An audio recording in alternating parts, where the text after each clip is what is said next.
നല്ല ഒരു നാടൻ ചായയും പഴംപൊരിയും കഴിക്കാൻ പറ്റിയ ഒരു സ്ഥലത്ത് നമ്മൾ എത്തിയിട്ടുണ്ട്. വാ നോക്കാം.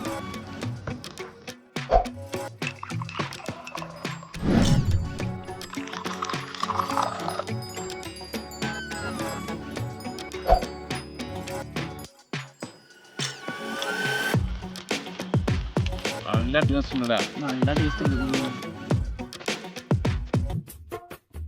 ഞാൻ ഇങ്ങനൊരു മലയാളി ആദ്യമായിട്ട് കാണാട്ടോ. എല്ലാ കാര്യങ്ങൾക്കും ഒപ്പം നിന്ന് കണ്ട് ചെയ്യുന്ന ഒരു മലയാളി. എന്തൊക്കെയാ ഫുഡ് നമുക്ക് രാവിലെ ഇവിടെ കൊടുക്കാൻ പറ്റുക? രാവിലെ എല്ലാ ബ്രേക്ക്ഫാസ്റ്റ് ഉണ്ട്. എന്തൊക്കെയുള്ളത്? എല്ലാം ഉണ്ട്. മസാല ദോശ, ഗീ റോസ്റ്റ്, ദോശ, പുട്ട്, ഇഡ്ഡലി, എല്ലാ ഐറ്റംസും ഉണ്ട്. ബ്രേക്ക്ഫാസ്റ്റ് നല്ല ഹെൽത്തി ബ്രേക്ക്ഫാസ്റ്റ് ആയി. നമ്മൾ 8 റിയാലിനാണ് മീൽ കൊടുക്കുന്നത്. 8 റിയാലിന് ഏകദേശം 9 ഐറ്റം സാധനം ഉണ്ടാവും. 3 സൈഡ്, 2 മീൻകറി, ചമ്മന്തി, അച്ചാറ്, ഫിഷ് ഫ്രൈ, പപ്പടം. അല്ല വീട്ടിൽ കഴിക്കുന്ന പോലെ തന്നെ നോർമൽ മൈൽഡ് ടേസ്റ്റ്. അടിപൊളി.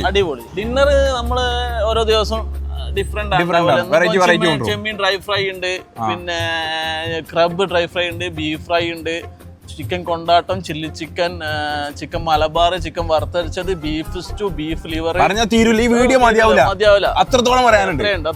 പിന്നെ അത്രയും നമ്മൾ ചെറിയ പ്രൈസിനാണ് ചെയ്യുന്നത്. പിന്നെ നമുക്ക് ഇനിയിപ്പോ ആർക്ക് ഏത് ബർത്ത്ഡേ പാർട്ടിയോ എന്തുണ്ടായാലും നമുക്ക് ഒരു 1 hourൽ ബിരിയാണി ചെയ്ത് കൊടുക്കാൻ പറ്റും. എന്ത് സാധനമായാലും ഏത് പാർട്ടി ഓർഡറും ഡെലിവറി ഉണ്ടാവും. ഡെലിവറിയും ചെയ്യും. അപ്പൊ നമ്മളെ ലൊക്കേഷൻ വരുന്നത് എവിടെയെന്ന് വെച്ചാല് നജ്മ അൽമിറിന്റെ ബാക്ക് സൈഡ്. നജ്മ അൽമിറിന്റെ നേരെ ബാക്ക് സൈഡിലാണ് വരുന്നത്. ബാക്ക് ആയിട്ട് വരും. അപ്പൊ വന്നോളി, തിന്നോളി, എൻജോയ് ചെയ്തോളി.